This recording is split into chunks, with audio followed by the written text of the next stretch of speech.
एक मसीहा आएगा देश को बचाएगा। एक मसीहा आया ना, नरेंद्र मोदी, हो गया देश का कल्याण। मसीहाओं के बस का नहीं घंटा, ना कोई बचा पाएगा। यूजीसी मामले में खुद मायावती ने क्या कहा बताइए, समर्थन किया। समाज को जागना चाहिए, किन की रहनुमाई चाहते हैं, किस तरह की लीडरशिप चाहते हैं। डरपोक और कायर लीडरों का कोई काम नहीं है देश के अंदर। सिर्फ ये सोच के मेरी जाति का है, मेरे रिलीजन का लीडर है, इनको कूड़ेदान में फेंको। कोई भी है, अगर इसी चक्कर में चलता रहा और खराब हो जाएगा देश। जो लीडर सबकी बात करता है, जो लीडर 145 करोड़ की बात करता है, उनको जोड़ने की बात करता है, उनको साथ लेके आगे बढ़ने की बात करता है, वो लीडर सबका है। कोई भी है, वो पार्टी सबकी है। मगर इंडिविजुअल जातिवादी, वर्णवादी, धर्मवादी नेताओं को अपना मान के और उनकी बातों पे आप गौर करो। कितने दिन से शांति से बैठी भाई मायावती, कब बोलेगी बताओ? ये कहाँ बोल रही है? पुराना एक दो बातें बता के जब भाई बड़ी अच्छी सरकार चलाई थी, आज क्या कर रहे हो भाई? हमें प्रेजेंट की बात हिसाब किताब दीजिए। ऐसे बाकी लीडरों का, समाजवादी भी नहीं बोले यूजीसी पे, कितना बोले? कांग्रेस या कौन बोला? तो नेताओं को क्यों सांप सूंघ रहा है? इसका मतलब छोटे चरित्र के लोग हैं ये। इसे पता चलता है कहीं ना कहीं भ्रष्टाचारी हैं ये लोग। नहीं तो देश की आवाज़ बनने के लिए, संविधान के पक्ष में बोलने के लिए किसी को परमिशन की जरूरत है क्या? गोलमोल बात करने की जरूरत है क्या? ये देश हमारा है, संविधान हमारा, 145 करोड़ लोग हमारे हैं, इसलिए सबके भले की जो बात है वही चलेगी। कभी वर्णवादी मनोवादी चिल्लाते हैं यूजीसी में। एक बकवास नैरेटिव देश में चलाया जा रहा है, वो ये है, अरे भाई देखिए, बिना उसके ही वो कसाब को सजा हुई, कोर्ट ने सजा दी, उसको मौका दिया, आधी रात को कोर्ट खुली, मगर सवर्ण समाज को ऐसा लिखा, वर्णवादियों को, मनोवादियों को बिना बताए ही सजा दे रहे हैं यूजीसी के काम में। ये बकवास है, ये गलत बात फैलाई जा रही है। यूजीसी रेगुलेशन के अंदर 2026 में कोई ऐसी धारा, कोई ऐसा पॉइंट, कोई ऐसा आर्टिकल नहीं था, कोई ऐसा पैरा नहीं है जहाँ ये लिखा कि बिना इंक्वायरी के किसी को सजा देने का कोई प्रोविजन नहीं है। ये झूठ फैलाया जा रहा है। इससे पता चलता है मनोवादी, वर्णवादी मीडिया, मनोवादी, वर्णवादी लोग कितने घातक मानसिकता से भरे हुए हैं और देश का कितना नुकसान इन्होंने कर दिया हजारों हजारों साल से। और आज भी ये कहाँ पे और किस मानसिकता के साथ बैठे हैं? देश के लोगों को जागना चाहिए। ये दूसरे के भरोसे एक मसीहा आएगा देश को बचाएगा। एक मसीहा आया ना, नरेंद्र मोदी, हो गया देश का कल्याण। या बहन मायावती या राहुल गांधी या समाजवादी के नेता या किसी और पार्टी का नेता, एक मसीहा आएगा हमें बचाएगा। कोई किसी मसीहाओं के बस का नहीं घंटा, ना कोई बचा पाएगा। सबको बचना, घर के मालिक आप लोग 145 करोड़ जागरूक होंगे तो आप बचेंगे, वरना नेताओं वेताओं के भरोसे आप मत बैठना। अपने घर की सुरक्षा खुद करना सीखो, आत्मरक्षा खुद करना सीखो। जो विरोध कर रहे थे वो कह रहे हैं हमारे बच्चों के लिए डेथ वारंट है, ये जो नया रूल आया यूजीसी का। ना बकवास, डेथ वारंट नहीं, हमारी ठगी की दुकान का डेथ वारंट है। ठगी की दुकान का डेथ वारंट था, चोरी चकारी का डेथ वारंट था।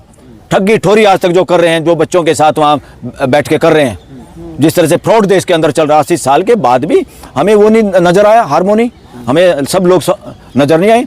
सुप्रीम कोर्ट में नजर नहीं आ रहा पूरा देश, कौन नजर आ रहा है सुप्रीम कोर्ट में? आप देखेंगे ब्राह्मण बढ़िया कायस्थ, एक आध नाम मात्र का कोई मुस्लिम जज, कहाँ नजर आ रहा देश सुप्रीम कोर्ट में? कहाँ नजर आ रहा हाई कोर्टों में? और इसी वजह से है कि इस देश में मनोवाद, वर्णवाद डंके की चोट पे आप लोगों की छाती पे मूंग दल रहा है, इस देश की छाती पे। ये मानसिकता की बात है, यहाँ मैं जाति की बात नहीं कर रही, मानसिकता की बात है। ये घटिया मानसिकता है, ये बीमारू मानसिकता है, ये जहरीली मानसिकता है, ये कैंसर कारक मानसिकता है, ये कोरोना से घातक मानसिकता है देश के लिए। सेना, तमाम सेना आ गई थी। कुछ नहीं, सेना साना कौन सी सेना आ गई है?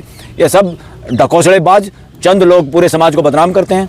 मैक्सिमम चाहे ब्राह्मण हो चाहे राजपूत है, उनको भी पता है कि शरारत ना चलनी चाहिए, ना चलेगी, और ना वर्णवादी मनोवादी मानसिकता देश में चल पाएगी, ना इसका चलना ठीक है। मगर कुछ लोग अपनी दुकानदारी, पॉलिटिकल दुकानदारी करने के लिए कोई सेना बनाए बैठा है, कोई बजरंग दल बनाए बैठा है, कुछ और बनाए। ये सारा का सारा, इससे फटकने की जरूरत नहीं है देश के लोगों को। देश के लोग सच्चा रास्ता, सह अस्तित्व का रास्ता, सबको साथ लेके चलने का रास्ता। ये बार बार एक बात कहते हैं कि मेरिट पे होना चाहिए। अरे मेरिट पे होना चाहिए तो बचपन से लेके मेरिट जब होगी, एक इस तरह का स्कूल में सब पढ़ें, एक ही तरह का बचपन बिताएं, जब पता चलेगा मेरिट में कौन आगे है। ठगी के पैसे से मैं अपने बच्चे को पढ़ा लूँ और दूसरा बेचारे के पास फीस भी ना हो, सरकारी स्कूल जहाँ टीचर ना हो वहाँ पढ़े, और फिर एग्जाम होगा, कौन पास होगा? और ठगी से मेरा बच्चा ही पास होगा ना। और फिर मैं मेरिट की बात करता हूँ तो मैं बदमाश हूँ, एक नंबर का चालाक आदमी, धूर्त आदमी हूँ। सुप्रीम कोर्ट इसलिए ये बराबरी कुछ नहीं, कोई मेरिट वेरिट नहीं। मेरिट घर में मेरिट चलती है क्या? कि माँ बाप कौन से बच्चे से प्यार करेंगे, किससे नफरत करेंगे। अरे जो घर में एक बच्चा, जब बाप के पास पैसा नहीं था, वो पशु चराता था, ये गांव की कहानियां बता रहा हूँ मैं। और दूसरा जब भाई हुआ तो बड़ा भाई कमाने लगा, बाप का साथ देने लगा भैंस पालने में, दूध बेचने लगे, कुछ पैसा हुआ तो छोटे भाई को पढ़ना स्कूल में भेज दिया। जब वो शहर में स्कूल बढ़ा तो बड़ा भाई बेचारा पशु चरा के उसका घी भी बेचता था। वो करते करते वो IAS बन गया। फिर वो कहे मैं तो अपनी अकल से बन गया, मैं तो मेरिट में था। अरे उसको पता होना चाहिए गधे के बच्चे, जब तेरी पढ़ाई हो रही थी, जब ये बड़ा भाई पशु पाल के पैसे कमा के तेरी फीस भर रहा था, अकेले बाप में औकात नहीं थी। तो इसीलिए ये मेरिट वेरिट कुछ नहीं होती, सब कुछ सबकी वजह से होता है देश में। तो इसलिए सबकी भागीदारी घर में, समाज में, गवर्नेंस में, सरकारी प्रशासन में जरूरी है। इसलिए अब इसको आप नौकरियों में रिजर्वेशन कहना छोड़ो, ये गंदा शब्द चला हुआ देश के अंदर। ये है प्रतिनिधित्व। इस देश के हर समाज का हक है, फंडामेंटल राइट, कि देश की अदालतों में, देश के प्रशासन में, देश के किसी भी काम में बराबर की भागीदारी सुनिश्चित होना ही संविधान का लक्ष्य है। सुप्रीम कोर्ट की रोक के बाद अब प्रदर्शन शुरू हो रहे हैं, क्या लग रहा है सुप्रीम कोर्ट के पहले दबाव से फैसला लिया, अब दबाव डाला जा रहा है, इस तरीके की बातें हो रही हैं? किस पे दबाव डालना चाहिए? सुप्रीम कोर्ट पे दबाव डालेगी और क्या देश ये समझ रहा है सुप्रीम कोर्ट ने दबाव में ऐसा काम किया? इसलिए देश को अपनी ताकत दिखाने के लिए अपना संघर्ष जारी करना ही पड़ेगा। क्या दिक्कत है? सुप्रीम कोर्ट ने गलत काम किया भाई। इतना जल्दी किसान कानून, पता नहीं कितने तरह के कानून आ गए, कितने तरह की भाषणबाजी करता है प्राइम मिनिस्टर भी, हिंदू मुसलमान करता है। ये असम का मुख्यमंत्री क्या कर रहा है, यूपी का मुख्यमंत्री वो FIR दर्ज हो रही है सर। बुलडोजर घुमाता था, कहाँ गए फिर उसके बुलडोजर? जब उनकी फोटो पे लात और जूते मार रहे थे, लोग जला रहे थे, थूक रहे थे, कहाँ गए बुलडोजर भाई? क्या बदमाशी करो? तुमने टारगेट बनाया है, तुमने इस देश को डिवाइड किया है, तुमने खाइयाँ गहरी की हैं हिंदू मुसलमान के बीच में। समय की मांग है, संविधान की मांग है, बाएं फैला के एक दूसरे का स्वागत करें, एक दूसरे को हग करें। ये देश के युवा, इन देश के युवाओं को बांटा तुमने। ये छोटी चीज़ें सारी। और सबसे बड़ा लेसन अगर देश में किसी ने दे दिया तो दीपक कुमार ने, मोहम्मद दीपक ने दे दिया। ये होती है इंसानियत, ये होता है प्राइम मिनिस्टर के काबिल काम जो करना चाहिए था प्राइम मिनिस्टर को।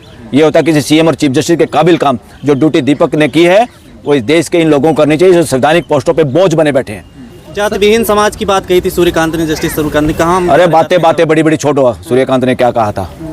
अगर वो करते तो इस केस उसको स्टे नहीं करते और उसमें ये कहते भाई ये बहुत जरूरी है।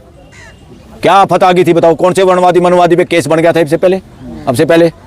गलत काम किया है और एक मैसेज है गलत उसमें। और मैं बार बार फेसबुक पर इस पर बढ़ रहा हूँ। पूरे देश की भावना ये है, 2 ब्राह्मण जजों ने ब्राह्मणों के पक्ष में फैसला दे दिया। ये है देश की मूल भावना। सर, नए रूल में सरकार ने माना कि इन केसों में 118% बढ़ोतरी हुई है SC ST OBC के खिलाफ, लेकिन फिर भी सुप्रीम कोर्ट ने रोक लगा दी। क्या सरकार ने उस रूल में माना था? यस, जातिवाद जो यस। अरे सरकार ने क्या माना है? सरकार ने कराया है। प्रशांत भूषण ने ट्वीट किया, उसको पढ़ो आप। उसने कहा है कि सॉलिसिटर जनरल ने चुपचाप इंतजार कर रहा था उधर स्टे का। ये बातें बताई है कि पक्ष में एक भी बात नहीं रखी उसने दलील में। तो ये तो चाहे चोर को कहो लग जा, शाह को कहो जग जा, कानून बनाने के लिए मूर्ख बना दिया SC ST OBC माइनॉरिटी को। अगर भाई ये तो बहुत अच्छे लोग, इन्होंने तो कानून बना दिया था और सुप्रीम कोर्ट को कह दिया रोक लगाओ। इसका यही मतलब निकलता है भाई। वकील भी विरोध कर रहे हैं इसके खिलाफ जो है। ज्यादातर वकील खिलाफ हैं, सुप्रीम कोर्ट के फैसले के खिलाफ हैं, दोनों जजों की मानसिकता के खिलाफ हैं।